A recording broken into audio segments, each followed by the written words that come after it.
नमस्कार मित्रांनो, आज मी तुम्हाला आपले सरकार सेवा केंद्र याची यूजर आय डी पासवर्ड कसे तयार करायचे हे सांगणार आहे। आपले सरकार सेवा केंद्र याची जर आय डी आपल्याकडे असेल याद्वारे आपण रहिवासी प्रमाणपत्र काढू शकतो, उत्पन्न प्रमाणपत्र काढू शकतो, भूमिहीन प्रमाणपत्र काढू शकतो, शेतकरी असल्याचा दाखला, म्हणजे जे काही ऑनलाईनला काम होते टोटल आपण काढू शकतो। जातीचे प्रमाणपत्र देखील आपण काढू शकतो।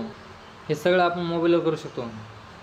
त्यासाठी तुम्ही या व्हिडिओला संपूर्ण बघा आणि व्हिडिओला लाईक करा आणि आपल्या मित्रांना देखील हा व्हिडिओ शेअर करा, जेणेकरून आपल्याला ऑनलाईनला कुठेही रांगेत उभा राहण्याची गरज पडणार नाही आणि आपलं काम घरची घरी 5 मिनिटात कमी पैशात होऊन जाईल।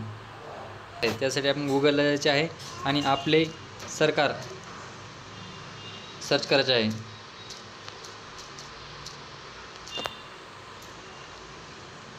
आपले सरकार सर्च केल्यानंतर पहिली वेबसाईट आहे आपले सरकार, याला क्लिक करायचं आहे।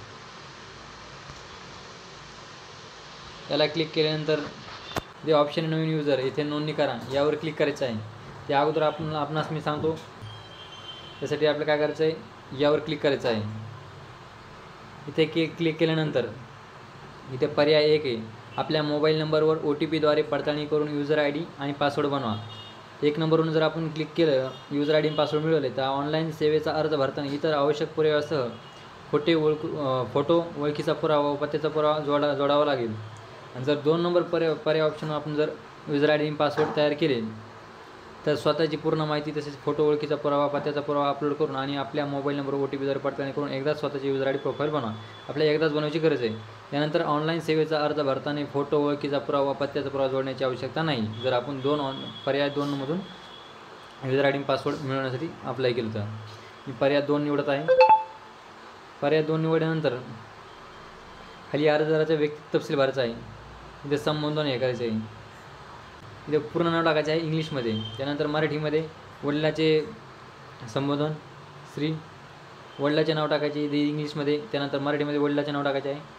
खाली जन्मतारीख टाकायची आहे। जन्मतारीख टाकल्यानंतर वय येते ऑटोमॅटिक येऊन जाते। लिंग निवडायचे आहे पुरुष। नंतर व्यवसाय जे करत असाल ते व्यवसाय करा, इथं टाका। अभियंता किंवा 12वी शिकत असताल, 10वी शिकत असताल, गृहिणी असतील तर गृहिणी टाका, उद्योग करत असेल उद्योग टाका, कामगार असतील तर कामगार टाका।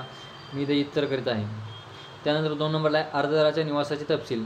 अर्जदाराच्या निवासाचे तपशील म्हणजे आपल्या आधार कार्डवर जी डिटेल आहे ती इथे टाकायची आहे, ती इंग्लिशमध्ये टाकायची आहे खाली, नंतर मराठीत टाकायची आहे। त्यानंतर हे खाली एवढं काय ऑप्शनल आहे खालचं आहे। खाली महत्त्वाचं आहे जिल्हा निवडायचा आहे। जिल्हा निवडल्यानंतर तालुका निवडायचा आहे। तालुका निवडल्यानंतर गाव निवडायचं आहे।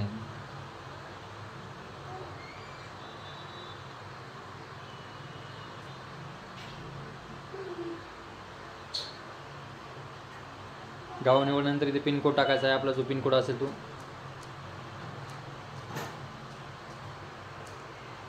पिनकोड टाकल्यानंतर 3 नंबरला आहे भ्रमणध्वनी क्रमांक आणि युजरनेम पडताळणी। यासाठी आपल्या इथे मोबाईल नंबर टाकायचा आहे आणि इथे कॅप्चा टाकायचा आहे। त्यानंतर OTP पाठवा यावर क्लिक करायचं आहे। OTP आल्यानंतर तो OTP इथे टाकायचा आहे। OTP टाकल्यानंतर आणि पॅन क्रमांक विचारला आहे, पॅन क्रमांक असेल तर टाका, नसेल तर टाकू नका। युजरनेम इथे आपल्याला युजरनेम आपलं तयार करायचं आहे। आपलं नाव टाकून @123 असं काही बी टाकू शकतो आपण। ईमेल असेल तर टाका, नसेल तर टाकू नका। ते पासवर्ड इथं आपला जो पासवर्ड आहे आपल्याला जो क्रिएट करायचा आहे तो इथं पासवर्ड क्रिएट करायचा आहे। त्यानंतर इथं कन्फर्म पासवर्ड करायचा आहे, इथं जो पासवर्ड टाकता तोच पासवर्ड इथे टाकायचा आहे। त्यानंतर 4 नंबरला आहे छायाचित्र अपलोड करा। आणि बघा, छायाचित्र अपलोड करताना 20 KB पर्यंतचं असायला पाहिजे, 5 KB ते 20 KB। छायाचित्र JPG स्वरूपाचं असायला पाहिजे। छायाचित्राची रुंदी 160 पिक्सेल इतकी असावी आणि छायाचित्राची उंची 200 ते 212 पिक्सेल इतकी असावी। इथे पासपोर्ट साईज फोटो अपलोड करायचा आहे। याची रुंदी 160 आहे आणि हाईट 200 ते 212 इतकी पाहिजे। त्यानंतर 5 नंबरला आहे ओळखीचा पुरावा। ओळखीचा पुरावा म्हणून आपल्या इथे काही जोडू शकतो तुम्ही, मतदान कार्ड जोडू शकता, पॅन कार्ड जोडू शकता, आधार कार्ड देखील जोडू शकता, इथं लायसन्स देखील जोडू शकता, ड्रायव्हिंग लायसन्स। मी इथे पॅन कार्ड अपलोड करतो। इथं पत्त्याचा पुरावा टाकायचा आहे 2 नंबरला। वरी ओळखीचा पुरावा टाकला, आता खाली पत्त्याचा पुरावा टाकायचा आहे 6 नंबरला।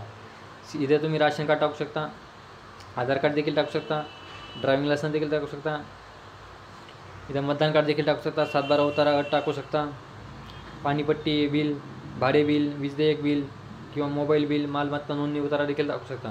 त्यानंतर हे आपल्याला खालील बॉक्सवर क्लिक करायचं आहे आणि नोंदणी करा यावर क्लिक करायचे आहे. नोंदणी केल्यानंतर युजर आय डी आणि पासवर्ड टाकायचा आहे आणि लॉग इन करायचं आहे. त्यानंतर आपण आपले डॉक्युमेंट घरची घरी काढू शकतो. तर मित्रांनो, व्हिडिओ आवडला असेल तर व्हिडिओला लाईक करा आणि चॅनलला सबस्क्राईब करा.